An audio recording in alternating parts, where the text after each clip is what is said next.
இன்னைக்கு இட்லி காலைல பிரேக்ஃபாஸ்ட்டு. இட்லி கருப்பு கருப்பாக இருக்கேன்னு பார்க்காதீங்க, தோல் தான் அது. கருப்பு உளுந்து யூஸ் பண்ண ஆரம்பிச்சிட்டேன். அதனால் இட்லி, அப்புறம் தக்காளி சட்னி அப்படின்னு சொல்லலாம், இல்லை கார சட்னின்னு சொல்லலாம். சூப்பராக இருந்தது. நல்ல கருப்பு உளுந்து, தஞ்சாவூர் வந்தோடனே கருப்பு உளுந்து நல்லாவே யூஸ் பண்ண ஆரம்பிச்சிட்டேன். மதியம் சிம்பிளாக தக்காளி சாதம், தயிர் பச்சடி. என் பொண்ணுக்காக அவளுக்கு ஒரு ஏதாவது காய் வேணும், அதனால் கொஞ்சமாக பீன்ஸ் பண்ணேன். அவ்வளோதான். தக்காளி சாதம் ரொம்ப டேஸ்ட்டாக இருந்துச்சு. தக்காளி சாதமும் தயிர் பச்சடியும் ரொம்பவும் அருமையாக இருந்தது. வேலையும் ரொம்ப ஈஸி. பாத்திரம் தேய்க்கிறது எல்லாமே அப்பப்போ ஒரு நாள் இது மாதிரி பண்ண வேண்டியது தான். இன்னைக்கு இட்லி காலைல பிரேக்ஃபாஸ்ட்டு.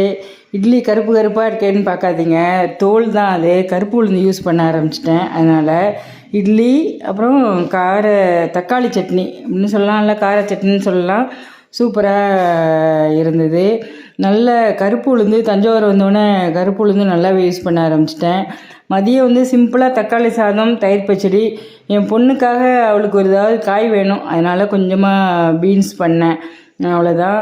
தக்காளி சாதம் ரொம்ப டேஸ்ட்டாக இருந்துச்சு. தக்காளி சாதமும் தயிர் பச்சடியும் ரொம்பவும் அருமையாக இருந்தது.